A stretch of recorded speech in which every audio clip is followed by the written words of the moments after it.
ರಾಜ್ಯ ಕಾಂಗ್ರೆಸ್ನಲ್ಲಿ ಸ್ಫೋಟಕ ಬೆಳವಣಿಗೆ ಆಗಿದೆ. ಸರ್ಕಾರಕ್ಕೆ 2.5 ವರ್ಷ ತುಂಬಿದ ಬೆನ್ನಲ್ಲೇ ಭಾರೀ ರಾಜಕೀಯ ಆರಂಭ ಆಗಿರುವಂತದ್ದು. ದೆಹಲಿ ದಂಡಯಾತ್ರೆ ಕೈಗೊಂಡಿದ್ದಂತಹ ಡಿಕೆಶಿ ಪಡೆ, ಡಿಕೆ ಆಪ್ತ ಸಚಿವರು, ಶಾಸಕರು ದೆಹಲಿಗೆ ದಿಢೀರ್ ದೌಡಾಯಿಸಿದ್ದಾರೆ. ಸಚಿವ ಚಲುವರಾಯಸ್ವಾಮಿ ನೇತೃತ್ವದಲ್ಲಿ ದೆಹಲಿಗೆ ದೌಡಾಯಿಸಿರುವಂತದ್ದು. ಗುಬ್ಬಿ ಶ್ರೀನಿವಾಸ್, ನೆಲಮಂಗಲ ಶ್ರೀನಿವಾಸ್, ರವಿ ಗಣಿಗ, ಎಂಎಲ್ಸಿ ಗೂಡಿಗೌಡ, ಆನೇಕಲ್ ಶಿವಣ್ಣ ದೆಹಲಿಗೆ ದೌಡಾಯಿಸಿದ್ದಾರೆ.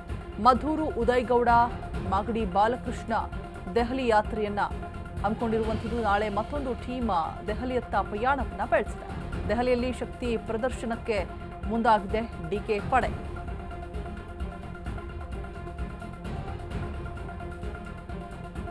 ದೆಹಲಿಯಲ್ಲಿ ಶಕ್ತಿ ಪ್ರದರ್ಶನಕ್ಕೆ ಮುಂದಾಗಿರುವಂಥದ್ದು. ಇದೀಗ 2.5 ವರ್ಷ ತುಂಬಿದ ಹಿನ್ನೆಲೆ ರಾಜ್ಯ ಕಾಂಗ್ರೆಸ್ನಲ್ಲಿ ಸ್ಫೋಟಕ ಬೆಳವಣಿಗೆ ಕಾಣಿಸ್ತಾ ಇರುವಂಥದ್ದು.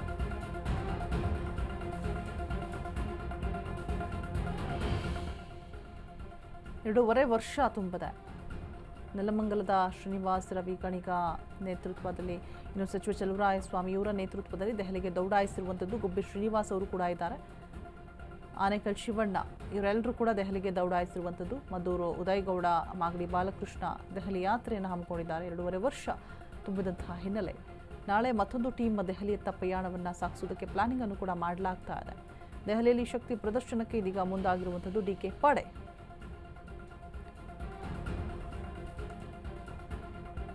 ರಾಜಕೀಯ ದೆಹಲಿ ದಂಡಯಾತ್ರೆ ಕೈಗೊಂಡಿದ್ದಾರೆ ಡಿಕೆಶಿ ಪಡೆ. ಡಿಕೆ ಆಪ್ತ ಸಚಿವರು, ಶಾಸಕರು ದೆಹಲಿಗೆ ದಿಢೀರ್ ಅಂತ ದೌಡಾಯಿಸಿರುವಂಥದ್ದು. ಸಾಕಷ್ಟು ಕುತೂಹಲ ಕೂಡ ಒಂದು ಕಡೆ. ದೆಹಲಿಗೆ ಹೋಗ್ತಾ ಇದ್ದಾರೆ, ಬರ್ತಾ ಇದ್ದಾರೆ. ಸಿದ್ದರಾಮಯ್ಯನವರು ಹೋಗ್ತಾರೆ, ಇಬ್ಬರು ಕೂಡ ಒಟ್ಟಿಗೆ ಔತಣಕೂಟವನ್ನು ಮಾಡ್ತಾರೆ, ಡಿಕೆಶಿ ಸಿದ್ದರಾಮಯ್ಯ. ಇದೀಗ ಬೆಳಗ್ಗೆ ಕೊಟ್ಟಿರುವಂತಹ ಡಿಕೆ ಸುರೇಶ್ ಅವರ ಹೇಳಿಕೆ ಎಲ್ಲವೂ ಕೂಡ ಇದೀಗ ಡಿಕೆ ಟೀಮ್ ಕಂಪ್ಲೀಟ್ ಆಗಿ ದೆಹಲಿಗೆ ದೌಡಾಯಿಸಿರುವಂಥದ್ದು. ಚಲುವರಾಯಸ್ವಾಮಿ ಕೂಡ ಇದ್ದಾರೆ, ನೋಡ್ತಾ ಇರ್ಬೋದು. ಗುಬ್ಬಿ ಶ್ರೀನಿವಾಸ್, ನೆಲಮಂಗಲ ಶ್ರೀನಿವಾಸ, ರವಿ ಗಣಿಗ, ಎಂಎಲ್ಸಿ ಗೂಡಿಗೌಡ, ಆನೇಕಲ್ ಶಿವಣ್ಣ ಎಲ್ಲರೂ ಕೂಡ ಹೋಗಿರುವಂಥದ್ದು ದೆಹಲಿಗೆ. ಮಾಗಡಿ ಬಾಲಕೃಷ್ಣ ದೆಹಲಿ ಯಾತ್ರೆಯನ್ನು ಹಮ್ಮಿಕೊಂಡಿದ್ದಾರೆ. ನಾಳೆ ಮತ್ತೊಂದು ಟೀಮ್ ದೆಹಲಿಯತ್ತ ಪ್ರಯಾಣವನ್ನು ಬೆಳೆಸಲಿದೆ ಅನ್ನುವಂಥ ಮಾಹಿತಿ ಕೂಡ ಇರುವಂಥದ್ದು. ದೆಹಲಿಯಲ್ಲಿ ಶಕ್ತಿ ಪ್ರದರ್ಶನಕ್ಕೆ ಮುಂದಾಗಿರುವಂಥದ್ದು ಇದೀಗ ಡಿಕೆ ಪಡೆ ಅಂತಲೇ ಹೇಳ್ಬೋದು.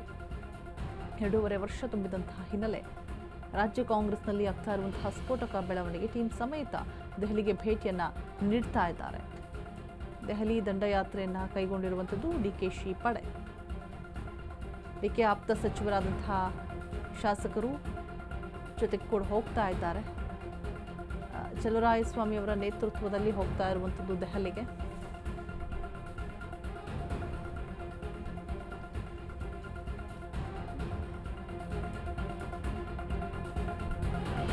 ಸಿಎಂ ಬದಲಾವಣೆಗೆ ಡಿಕೆ ಶಿವಕುಮಾರ್ ಬಿಗಿ ಪಟ್ಟನ್ನ ಹಿಡಿದಿದ್ದಾರೆ. ಮನೆಯಲ್ಲೇ ಕೂತು ಡಿಕೆ ಬ್ರದರ್ಸ್ ಗೇಮ್ ಸ್ಟಾರ್ಟ್ ಮಾಡಿರುವಂಥದ್ದು. ಡಿಕೆಶಿ ಹೈಕಮಾಂಡ್ ಭೇಟಿ ಬಳಿಕ ಒಕ್ಕಲಿಗ ನಾಯಕರ ಆಟ ಸ್ಟಾರ್ಟ್ ಆಗಿದೆ. ಸಿಎಂ ಬದಲಾವಣೆಗೆ ಹೈಕಮಾಂಡ್ ಮೇಲೆ ಡಿಕೆಶಿ ಟೀಮ್ ಒತ್ತಡವನ್ನ ಏನಾದರೂ ಹಾಕ್ತಾ ಇದೆಯಾ? ಒಕ್ಕಲಿಗ ಸಮುದಾಯಕ್ಕೆ ನ್ಯಾಯ ಕೊಡುವಂತೆ ತೀವ್ರ ಒತ್ತಡವನ್ನ ಹಾಕಲಾಗ್ತಾ ಇದೆ. ಸದ್ಯಕ್ಕೆ ಲಭ್ಯ ಆಗ್ತಾ ಇರುವಂತಹ ಎಕ್ಸ್ಕ್ಲೂಸಿವ್ ಮಾಹಿತಿ. ಸಿಎಂ ಬದಲಾವಣೆಗೆ ಡಿಕೆ ಶಿವಕುಮಾರ್ ಬಿಗಿ ಪಟ್ಟನ್ನ ಹಿಡಿದು ಕೂತಿದ್ದಾರೆ. ಮನೆಯಲ್ಲೇ ಕೂತು ಡಿಕೆ ಬ್ರದರ್ಸ್ ಗೇಮ್ ಸ್ಟಾರ್ಟ್ ಆರಂಭ ಮಾಡಿದ್ದಾರೆ. ಡಿಕೆಶಿ ಹೈಕಮಾಂಡ್ ಭೇಟಿ ಬಳಿಕ ಒಕ್ಕಲಿಗ ನಾಯಕರು ಆಟ ಆಡ್ತಾ ಇರುವಂಥದ್ದು. ಸಿಎಂ ಬದಲಾವಣೆಗೆ ಹೈಕಮಾಂಡ್ ಮೇಲೆ ಡಿಕೆಶಿ ಟೀಮ್ ಒತ್ತಡವನ್ನ ಹೇರ್ತಾ ಇದೆಯಾ? ಹಾಗಾದರೆ ಒಕ್ಕಲಿಗ ಸಮುದಾಯಕ್ಕೆ ನ್ಯಾಯ ಕೊಡುವಂತೆ ತೀವ್ರ ಒತ್ತಡವನ್ನ ಹೇರಲಾಗ್ತಾ ಇದೆ ಅನ್ನುವಂತಹ ಮಾಹಿತಿ. ಸೊ ಡಿಕೆ ಬ್ರದರ್ಸ್ ಜೊತೆಯಲ್ಲಿಯೇ ಹೋಗಿರ್ತಾರೆ ದೆಹಲಿಗೆ. ಸಿಎಂ ಜೊತೆನೂ ಕೂಡ ಕೂತು ಔತಣಕೂಟದಲ್ಲಿ ಭಾಗಿಯಾಗಿರ್ತಾರೆ. ಅದು ಕರೆಸಿ ಹೈಕಮಾಂಡ್ ಜೊತೆಗೆ ಬರಬೇಕು ಅಂತ ಹೇಳಿದ್ದಕ್ಕೆ ಜೊತೆಗೆ ಕೂತು ಮಾತನಾಡಿರ್ತಾರೆ. ಇದೀಗ ಬದಲಾವಣೆಗೆ ಡಿಕೆಶಿ ಟೀಮ್ ಒತ್ತಡವನ್ನ ಹಾಕ್ತಾ ಇದೆಯಾ ಅನ್ನುವಂತಹ ಪ್ರಶ್ನೆ, ಅನುಮಾನ ಮೂಡ್ತಾ ಇದೆ. ಬಿಕಾಸ್ ಬೆಳಗ್ಗೆ ಕೂಡ ಡಿಕೆ ಸುರೇಶ್ ಅವರು ಒಂದು ಹೇಳಿಕೆಯನ್ನ ಕೊಟ್ಟಿದ್ರು. ಆ ಹೇಳಿಕೆ ಸಾಕಷ್ಟು ಕುತೂಹಲಗಳಿಗೆ ಗ್ರಾಸವಾಗಿತ್ತು. ಸಿಎಂ ಸಿದ್ದರಾಮಯ್ಯ ಕೊಟ್ಟ ಮಾತಿನಂತೆ ನಡ್ಕೊಳ್ಳುವಂತಹ ಮನುಷ್ಯ, ಹಿಂದೆ ಕೂಡ ಹಾಗೆ ನಡ್ಕೊಂಡಿದ್ದಾರೆ, ಈಗಲೂ ಕೂಡ ನಡ್ಕೊಳ್ತಾ ಇದ್ದಾರೆ, ಮುಂದೆನೂ ಕೂಡ ನಡ್ಕೊಳ್ತಾರೆ ಅನ್ನುವಂತಹ ಭರವಸೆ ಇದೆ ಅಂತ ಹೇಳ್ಬಿಟ್ಟು ಒಂದು ರೀತಿಯಾಗಿ ಟಾಂಗ್ ಕೊಡೋ ರೀತಿ ಡಿಕೆ ಸುರೇಶ್ ಮಾತನಾಡಿದ್ರು. ಇದೀಗ ಬಿಗಿ ಪಟ್ಟನ ಹಿಡಿದಿದ್ದಾರೆ ಡಿಕೆ ಶಿವಕುಮಾರ್ ಸಿಎಂ ಬದಲಾವಣೆಗೆ ಅನ್ನುವಂತಹ ಮಾಹಿತಿ. ಮನೆಯಲ್ಲೇ ಕೂತು ಏನಾದರೂ ಸ್ಟ್ರಾಟಜಿ ಮಾಡ್ತಾ ಇದ್ದಾರಾ ಡಿಕೆ ಬ್ರದರ್ಸ್? ಹಾಗಿದ್ರೆ ಬಿಗಿ ಪಟ್ಟನ ಹಿಡಿದು ಕೂತ್ಬಿಟ್ಟಿದ್ದಾರೆ ಡಿಕೆಶಿ ಅಂತ ಹೇಳಲಾಗ್ತಾ ಇದೆ. ಮನೆಯಲ್ಲೇ ಕೂತು ಗೇಮ್ ಸ್ಟಾರ್ಟ್ ಮಾಡಿದ್ದಾರೆ ಡಿಕೆ ಬ್ರದರ್ಸ್. ಹೈಕಮಾಂಡ್ ಭೇಟಿ ಬಳಿಕ ಒಕ್ಕಲಿಗ ನಾಯಕರ ಆಟ ಶುರುವಾಗಿದೆಯಾ? ಹಾಗಿದ್ರೆ ಸಿಎಂ ಬದಲಾವಣೆಗೆ ಹೈಕಮಾಂಡ್ ಮೇಲೆ ಡಿಕೆಶಿ ಟೀಮ್ ಒತ್ತಡವನ್ನ ಹೇರ್ತಾ ಇದೆಯಾ? ಹಾಗಿದ್ರೆ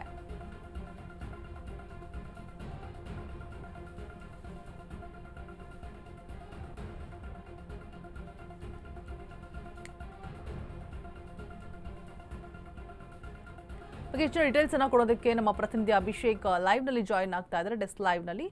ಅಭಿಷೇಕ್, ಮಾರ್ನಿಂಗ್ ನೋಡಿದ್ರೆ ಡಿ ಕೆ ಸುರೇಶ್ ಅವರು ಕೊಟ್ಟಂತಹ ಹೇಳಿಕೆ ಸಾಕಷ್ಟು ಕುತೂಹಲಗಳಿಗೆ ಕಾರಣವಾಗಿತ್ತು. ಈಗ ನೋಡಿದ್ರೆ ಡಿಕೆಶಿ ಅವರು ಬಿಗಿ ಪಟ್ಟನ್ನ ಹಿಡಿದು ಕೂತಿದ್ದಾರೆ ಸಿಎಂ ಬದಲಾವಣೆ ಪಟ್ಟಕ್ಕಾಗಿ ಅಂತ ಹೇಳಿ ಅನ್ನುವಂತಹ ಮಾಹಿತಿ ಇದೆ. ಸೊ ಏನೆಲ್ಲ ಬೆಳವಣಿಗೆಗಳು ಆಗ್ತಾ ಇದೆ, ಅಪ್ಡೇಟ್ಸ್ ಕೊಡೋದಾದ್ರೆ? ರೋಜಾ, ಖಂಡಿತ ಪ್ರಸ್ತುತ ರಾಜಕಾರಣದಲ್ಲಿ ಮತ್ತೊಂದು ಬದಲಾವಣೆಯ ಪರ್ವ ಆರಂಭ ಆಗಿದೆ. ಅದರಲ್ಲೂ ಕೂಡ ಒಕ್ಕಲಿಗ ನಾಯಕ ಅಂತ ಗುರುತಿಸಿಕೊಂಡಿರ್ತಕ್ಕಂಥ DCM DK ಶಿವಕುಮಾರ್ ಅವರಿಗೆ CM ಸ್ಥಾನವನ್ನು ಕಟ್ಟಲೇಬೇಕೆಂಬ ಒಂದು ಹಠದಲ್ಲಿ ಬಿದ್ದಿರ್ತಕ್ಕಂಥ ಅವರ ಒಂದು ಬೆಂಬಲಿಗ ಶಾಸಕರು ಮತ್ತು ನಾಯಕರು ಇಂದು ದೆಹಲಿಗೆ ಹೋಗ್ತಿದ್ದಾರೆ. ದೆಹಲಿನಲ್ಲಿ KC ವೇಣುಗೋಪಾಲ್ ಜೊತೆ ಮೀಟಿಂಗ್ ಮಾಡಿ ಅಗತ್ಯ ಬಿದ್ದರೆ ಹೈಕಮಾಂಡ್ ನಾಯಕರು ಕೂಡ ಭೇಟಿ ಮಾಡಿ ಒಕ್ಕಲಿಗ ನಾಯಕ ಒಕ್ಕಲಿಗ ಸಮುದಾಯಕ್ಕೆ CM ಸ್ಥಾನವನ್ನು ಕೊಡಬೇಕೆಂಬ ಒಂದು ಅಭಿಪ್ರಾಯವನ್ನು ಮಂಡನೆ ಮಾಡಲಿದ್ದಾರೆ. ಈ ಹಿಂದೆ ಕೂಡ DCM DK ಶಿವಕುಮಾರ್ ಮತ್ತು ಅವರ ಬ್ರದರ್ ಆಗಿರ್ತಕ್ಕಂಥ DK ಸುರೇಶ್ ಅವರು ದೆಹಲಿಗೆ ಭೇಟಿ ಕೊಟ್ಟಿದ್ದರು. ಆ ಒಂದು ಸಂದರ್ಭದಲ್ಲಿ ರಾಹುಲ್ ಗಾಂಧಿ ಅವರು ಅನಿವಾರ್ಯ ಕಾರಣದಿಂದ ಅವರ ಒಂದು ಭೇಟಿಗೆ ಅವಕಾಶನ ಕೊಟ್ಟಿರೋದಿಲ್ಲ. ಅದಾದ ನಂತರ DK ಶಿವಕುಮಾರ್ ಬರಿಗೇಲಿ ವಾಪಸ್ ಬರ್ತಾರೆ ಬೆಂಗಳೂರಿಗೆ. ಅದಾದ ನಂತರ ಶಾಸಕರು ಮತ್ತು ಅವರ ಪ್ರಮುಖ ಸಚಿವರು ಇಂದು ದೆಹಲಿಗೆ ಹೋಗ್ತಿರುವಂಥದ್ದು. ಪ್ರಮುಖವಾಗಿ ಸರ್ಕಾರ ಅಧಿಕಾರಕ್ಕೆ ಬಂದು 2.5 ವರ್ಷ ಆಗುತ್ತೆ. ಅದಾದ ನಂತರ CM ಬದಲಾವಣೆ ಆಗ್ತಾರೆ, CM ಸಿದ್ದರಾಮಯ್ಯ ಅವರು ನಾಯಕತ್ವವನ್ನು ಬಿಟ್ಕೊಡ್ತಾರೆ ಎಂಬ ಒಂದು ಪ್ರಶ್ನೆಗೆ ಉತ್ತರ ಕಂಡುಕೊಳ್ಳುವಂಥ ನಿಟ್ಟಿನಲ್ಲಿ ಇದೀಗ ಒಕ್ಕಲಿಗ ಬೆಲ್ಟ್ನ ಒಂದು ಪ್ಲೇ ಕಾರ್ಡ್ನ ಪ್ಲೇ ಮಾಡ್ತಿದ್ದಾರೆ. ಅದರಲ್ಲೂ ಕೂಡ ಶಾಸಕರಾಗಿರ್ತಕ್ಕಂಥ ಕುಣಿಗಲ್ ರಂಗನಾಥ್ ಆಗಿರ್ಬೋದು, ಜೊತೆಗೆ ಮಾಗಡಿ ಬಾಲಕೃಷ್ಣ ಅವರು ಆಗಿರ್ಬೋದು, ಸ್ವಾಮಿ ಆಗಿರ್ಬೋದು, ಇವರ ಒಂದು ನೇತೃತ್ವದಲ್ಲಿ ನಾವು ಕೂಡ ಹೋಗಿ ಹೈಕಮಾಂಡ್ ನಾಯಕರ ಮೇಲೆ ಒಂದು ಒತ್ತಡ ಹಾಕೋಣ. ಅಗತ್ಯ ಬಿದ್ದರೆ ಈಗಲೇ CM ಸ್ಥಾನವನ್ನು ಬದಲಾವಣೆ ಮಾಡಿದ್ರೆ ಅದು ಮುಂದಿನ ಒಂದು ಆಡಳಿತಾತ್ಮಕ ದೃಷ್ಟಿಯಿಂದ ಅನುಕೂಲ ಆಗುತ್ತೆ ಅನ್ನುವಂಥ ನಿಟ್ಟಿನಲ್ಲಿ ಇಂದು ದೆಹಲಿಗೆ ಪ್ರಯಾಣ ಬೆಳೆಸಿದ್ದಾರೆ. ಇದು ಸಾಕಷ್ಟು ಒಂದು ಪ್ರಶ್ನೆಗಳಿಗೆ ಮತ್ತು ಸಾಕಷ್ಟು ಒಂದು ಕುತೂಹಲಕ್ಕೆ ದಾರಿ ಮಾಡಿಕೊಡ್ತಿದೆ. ಯಾಕಂತಂದರೆ ಸಿದ್ದರಾಮಯ್ಯ ಕೂಡ ಬಹಿರಂಗವಾಗಿ ಹೇಳಿಕೆಯನ್ನು ಕೊಟ್ಟಿದ್ದರು, ಮುಂದಿನ ಬಾರಿ ಅಧಿವೇಶನದಲ್ಲೂ ನಾನೇ ಇರ್ತೇನೆ, ಜೊತೆಗೆ ಬಜೆಟ್ ಮಂಡನೆ ಮಾಡುವಂಥ ಸಂದರ್ಭದಲ್ಲಿ ನಾನೇ CM ಆಗಿರ್ತೇನೆ ಅಂತ ಒಂದು ಹೇಳಿಕೆಯನ್ನು ಕೊಟ್ಟಿದ್ದರು. ಅದಾದ ನಂತರ ಇದೀಗ ಒಕ್ಕಲಿಗ ಶಾಸಕರು ಮತ್ತು ಪ್ರಮುಖವಾಗಿ DCM DK ಶಿವಕುಮಾರ್ ನೇತೃತ್ವದಲ್ಲಿ ಯಾರೆಲ್ಲ ಶಾಸಕರಿದ್ದಾರೆ ಮತ್ತು ಬೆಂಬಲಿಗ ಶಾಸಕರಿದ್ದಾರೆ ಅವರು ದೆಹಲಿಗೆ ಭೇಟಿಯನ್ನು ಕೊಡ್ತಿರುವಂಥದ್ದು ಸಾಕಷ್ಟು ಒಂದು ಕುತೂಹಲಕ್ಕೆ ಮನೆ ಮಾಡ್ತಿದೆ. ಅದರಲ್ಲೂ ಕೂಡ ಪ್ರಮುಖವಾಗಿ KC ವೇಣುಗೋಪಾಲ್ ಅವರನ್ನ ಭೇಟಿ ಮಾಡಿಕೊಡ್ತಿರುವಂಥದ್ದು ಯಾವೆಲ್ಲ ಒಂದು ವಿಚಾರವನ್ನು ಪ್ರಸ್ತಾಪ ಮಾಡ್ತಾರೆ ಹಾಗೂ DK ಶಿವಕುಮಾರ್ CM ಆಗುವಂತ ನಿಟ್ಟಿನಲ್ಲಿ ಯಾವೊಂದು ಅಭಿಪ್ರಾಯವನ್ನ ವ್ಯಕ್ತಪಡಿಸ್ತಾರೆ ಅನ್ನೋದು ಕೂಡ ಇಲ್ಲಿ ಕಾದು ನೋಡಬೇಕಾಗುತ್ತೆ. ಹಾಗೆ ಹೋಲ್ಡ್ ಅಲ್ಲಿ ಅಭಿಷೇಕ್, ಒಂದು ಬ್ರೇಕಿಂಗ್ ನ್ಯೂಸ್ ಲಭ್ಯ ಆಗ್ತಾ ಇದೆ, ಮತ್ತೊಂದು ಎಕ್ಸ್ಕ್ಲೂಸಿವ್. ಹೈಕಮಾಂಡ್ ಮೇಲೆ DK ಆಪ್ತರು ಸಿಟ್ಟಾಗಿದ್ದಾರಾ ಅನ್ನುವಂಥದ್ದು. ಬಿಕಾಸ್ 2.5 ವರ್ಷ ಆದಮೇಲೆ ಪವರ್ ಶೇರಿಂಗ್ ಇಲ್ಲ, ಮೊದಲೇ ಮಾತಾಗಿತ್ತು, ಹಿಂದೆ ಅಧಿಕಾರ ಹಸ್ತಾಂತರ ಆಗಬೇಕಿತ್ತು ಅಂತ ವಾದ ಮಾಡ್ತಿದ್ದಾರೆ. ಆದ್ರೆ ಹೈಕಮಾಂಡ್ ಈವರೆಗೂ ಈ ಬಗ್ಗೆ ಗಮನವನ್ನ ಹರಿಸೇ ಇಲ್ಲ. DKಶಿ ಅವರನ್ನ ಕಡೆಗಣಿಸ್ತಾ ಇದೆ ಅಂತ ನಾಯಕರು ಸಿಟ್ಟಾಗಿದ್ದಾರೆ ಅಂತ ಹೇಳಲಾಗ್ತಾ ಇದೆ. ಒಕ್ಕಲಿಗ ಸಚಿವರು, ಶಾಸಕರು DK ಪರ ಬ್ಯಾಟಿಂಗ್. ದೆಹಲಿ ಚಲೋ ಹಮ್ಮಿಕೊಂಡ ಒಕ್ಕಲಿಗ ಲೀಡರ್ಸ್ DK ಪರ ಇದ್ದಾರೆ ಎಲ್ಲರೂ ಕೂಡ. ಈಗ ಆಲ್ರೆಡಿ ಪವರ್ ಶೇರಿಂಗ್ ಆಗಬೇಕಿತ್ತು, ಆದ್ರೂ ಕೂಡ ಆಗಿಲ್ಲ. ಹೈಕಮಾಂಡ್ ಮೇಲೆ DK ಆಪ್ತರು ಸಿಟ್ಟಾಗಿರುವಂಥದ್ದು. 2.5 ವರ್ಷ ಆದ್ಮೇಲೆ ಪವರ್ ಶೇರಿಂಗ್ ಇಲ್ಲ, ಯಾಕೆ ಪ್ರಶ್ನೆ ಮಾಡ್ತಿದ್ದಾರೆ. ಹಿಂದೆ ಅಧಿಕಾರ ಹಸ್ತಾಂತರ ಆಗಬೇಕಿತ್ತು ಅಂತ ವಾದ ಮಾಡ್ಲಾಗ್ತಾ ಇದೆ.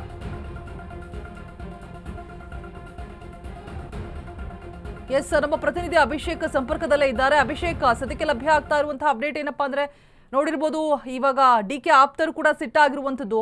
ಆಲ್ರೆಡಿ 2.5 ವರ್ಷ ಆಯ್ತು, ಈಗ ಪವರ್ ಶೇರಿಂಗ್ ಆಗಬೇಕಾಗಿತ್ತು, ಆದ್ರೂ ಕೂಡ ಆಗಿಲ್ಲ ಅಂತ ಹೇಳ್ಬಿಟ್ಟು ಸಿಟ್ಟಾಗಿದ್ದಾರೆ. ರಜಾ, ಖಂಡಿತ ಇಲ್ಲಿ ಪ್ರಮುಖವಾಗಿ ಮತ್ತೊಂದು ಗಮನಿಸಬೇಕಾದ ಒಂದು ವಿಚಾರ ಏನಂದರೆ, DK ಶಿವಕುಮಾರ್ ಪ್ರಮುಖವಾಗಿ 2023ರ ವಿಧಾನಸಭಾ ಚುನಾವಣೆಯಲ್ಲಿ ಕಾಂಗ್ರೆಸ್ಗೆ ಯಾರು ಕೂಡ ನಿರೀಕ್ಷೆ ಮಾಡದೇ ಇರುವಂಥ ಮಟ್ಟದಲ್ಲಿ 136 ಶಾಸಕರನ್ನ ಗೆಲ್ಸ್ಕೊಂಡು ಬರ್ತಾರೆ. ಅದಾದ ನಂತರ ಆಪರೇಷನ್ ಹಸ್ತದಡಿ ಯಾರೆಲ್ಲ BJP ಪಕ್ಷದಲ್ಲಿರ್ತಾರೆ, JDS ಪಕ್ಷದಲ್ಲಿರ್ತಾರೆ ಅಂಥವ್ರನ್ನ ಮರಳಿ ಕಾಂಗ್ರೆಸ್ ಪಕ್ಷಕ್ಕೆ ಕರೆತರುವಲ್ಲಿ DK ಶಿವಕುಮಾರ್ ಪಾತ್ರ ಅತ್ಯಂತ ಹಿರಿತನದಾಗಿರುತ್ತೆ. ಅದಾದ ನಂತರ ಪಾಲಿಕೆ ಚುನಾವಣೆ ಜೊತೆ ಗಮನ ಹರಿಸ್ತಾರೆ. ಅದರಲ್ಲೂ ಕೂಡ ಮುಂಬರುವಂಥ ZPTP ಚುನಾವಣೆ ಆಗಿರ್ಬೋದು, ಜೊತೆಗೆ ಪಕ್ಷ ಸಂಘಟನೆ ಎಲ್ಲಿ ಅನಿವಾರ್ಯತೆ ಇದೆಯೋ ಅಲ್ಲಿ DK ಶಿವಕುಮಾರ್ ನೇರ ನೇರವಾಗಿ ಇಳಿದು ಅಲ್ಲಿ ಕಾರ್ಯಕರ್ತರನ್ನ ವಿಶ್ವಾಸಕ್ಕೆ ತೆಗೆದುಕೊಳ್ಳುವಂಥ ಒಂದು ಪ್ರಯತ್ನ ಮಾಡ್ತಾರೆ. ಇದಾದ ನಂತರ ಏನು ಕಾಂಗ್ರೆಸ್ ಸರ್ಕಾರ ಅಧಿಕಾರಕ್ಕೆ ಬಂದಂಥ ಸಂದರ್ಭದಲ್ಲಿ ಏನು ಸಿದ್ದರಾಮಯ್ಯ ಮತ್ತು ಡಿ ಕೆ ಶಿವಕುಮಾರ್ ದೆಹಲಿಗೆ ಹೋಗ್ತಾರೆ. ಅಲ್ಲಿ ಏನು ಹೈಕಮಾಂಡ್ ನಾಯಕರ ಜೊತೆ ಒಂದು ಸುತ್ತಿನ ಮಾತುಕತೆ ನಡೆಸಿ ಸಿದ್ದರಾಮಯ್ಯ ಅವರು CM ಆಗಿ ಆಯ್ಕೆ ಆಗ್ತಾರೆ, ಡಿ ಕೆ ಶಿವಕುಮಾರ್ ಅವರು CM ಆಗಿ ಆಯ್ಕೆ ಆಗ್ತಾರೆ. ಅದಾದ ನಂತರ ನಮಗೆ ಬರ್ತಿರುವಂಥ ಮಾಹಿತಿ ಪ್ರಕಾರ 2.5 ವರ್ಷ ಆದ ಬಳಿಕ ಡಿ ಕೆ ಶಿವಕುಮಾರ್ CM ಆಗ್ತಾರೆ ಅನ್ನುವಂಥ ಒಂದು ಉತ್ತರ ಇದೆ. ಆದರೆ ಈಗ ಸರ್ಕಾರ ರಚನೆಯಾಗಿ ಇದಾಗಲೇ 2.5 ವರ್ಷ ಆಗಿದೆ. ಈಗ ಈ ಒಂದು ಸಂದರ್ಭದಲ್ಲಿ ಆಗದೇ ಇರುವಂಥ CM ಸ್ಥಾನ ಮುಂದೆ 2028ವರೆಗೂ ಮತ್ತೆ ಕಾಯಬೇಕಾಗುತ್ತೆ. ಯಾಕಂತಂದರೆ ಈಗಿರುವಂಥ ಡಿ ಕೆ ಶಿವಕುಮಾರ್ಗೆ ಇದು ಬೆಸ್ಟ್ ಟೈಮ್ ಅಂತಲೇ ಹೇಳ್ಬೋದು. ಮತ್ತೆ ಈಗ 2.5 ವರ್ಷ ಕೈ ಬಿಟ್ಟು ಕೈ ಚೆಲ್ಲಿದ್ರೆ ಮತ್ತೆ 2028ಕ್ಕೆ ಪಕ್ಷವನ್ನು ಸಂಘಟನೆ ಮಾಡಬೇಕು. BJP ಜೊತೆ ಇರ್ತಾರೆ, BJP JDS ಒಂದು ಕಡೆ ಮೈತ್ರಿಗಾಗಿ ಒಂದು ಕಡೆ ಇದಾಗಲೇ ಅವರ ಒಂದು ಸ್ಥಾನವನ್ನು ಗಟ್ಟಿಗೊಳಿಸ್ಕೊತಿದ್ರೆ ಅಂಥ ಒಂದು ಸಂದರ್ಭದಲ್ಲಿ ಚುನಾವಣೆ ಎದುರಿಸಿ ಮತ್ತೆ ಅವರು CM ಆಗ್ತಾರಾ ಅನ್ನೊಂದು ಪ್ರಶ್ನೆ ಇದೀಗ ಕಾಡುತ್ತೆ. ಒಂದು ಕಡೆ ಸತೀಶ್ ಜಾರಕಿಹೊಳಿ ಆಗಿರ್ಬೋದು, MB ಪಾಟೀಲ್ ಆಗಿರ್ಬೋದು, ಅವರು ಕೂಡ CM ರೇಸ್ನಲ್ಲಿ ಇದ್ದಾರೆ.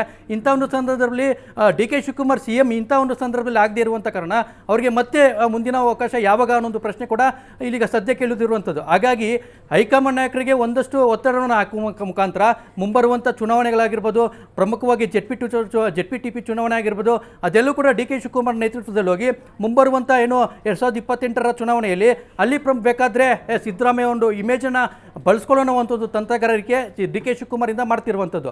ಆದರೆ ಹೈಕಮಾಂಡ್ ನಾಯಕರು ಇದಾಗಲೇ ಬಿಹಾರ ಚುನಾವಣೆಯನ್ನು ಸೋತಿದ್ದಾರೆ. ಮುಂಬರುವಂಥ 2026ರ ಚುನಾವಣೆಯಲ್ಲಿ ಕೇರಳ ಚುನಾವಣೆ ಇದೆ, ತಮಿಳುನಾಡು ಚುನಾವಣೆ ಇದೆ. ಅಂಥ ಒಂದು ಸಂದರ್ಭದಲ್ಲಿ ಕರ್ನಾಟಕ ರಾಜಕಾರಣದಲ್ಲಿ ಬದಲಾವಣೆಗೆ ಏನಾದ್ರು ಕೈ ಹಾಕಿದ್ರೆ ಅದು ಪಕ್ಷಕ್ಕೆ ಮತ್ತು ಕಾಂಗ್ರೆಸ್ ಪಕ್ಷಕ್ಕೆ ಒಂದು ನಕಾರಾತ್ಮಕ ಒಂದು ಪರಿಣಾಮ ಬೀಳುತ್ತೆ. ಹೀಗಾಗಿ ಸಿದ್ದರಾಮಯ್ಯ ಇಮೇಜನ್ನು ಯಾವುದೇ ರೀತಿಯ ಅಲುಗಾಡಿಸದಂತೆ ಹೈಕಮಾಂಡ್ ನಾಯಕರು ಒಲವು ತೋರ್ತಿದ್ರೆ ಇತ್ತ ಹೈಕಮಾಂಡ್ ಏನು ಪ್ರಮುಖವಾಗಿ ಡಿ ಕೆ ಶಿವಕುಮಾರ್ ಆಗಿರ್ಬೋದು ಮತ್ತು ಅವರ ಬೆಂಬಲಿತ ಶಾಸಕರು ಹೈಕಮಾಂಡ್ ಮುಖಾಂತರ ಒತ್ತಡ ಹಾಕುವಂಥ ಒಂದು ಕೆಲಸ ಮಾಡ್ತಿದ್ದಾರೆ. ಇದು ಎಷ್ಟರ ಮಟ್ಟಿಗೆ ಸಫಲ ಕೊಡುತ್ತೆ, ಡಿ ಕೆ ಶಿವಕುಮಾರ್ ಹಾಕಿರುವಂಥ ಒಂದು ಪ್ಲಾನ್ ವರ್ಕೌಟ್ ಆಗುತ್ತಾ ಅನ್ನೋ ಕೂಡ ಸದ್ಯಕ್ಕೆ ಉಳಿದಿರುವಂಥ ಒಂದು ಪ್ರಶ್ನೆ. Roja. Okay, all right, thank you Abhishek ತಮ್ಮೆಲ್ಲ ಡೀಟೇಲ್ಸ್ಗಾಗಿ.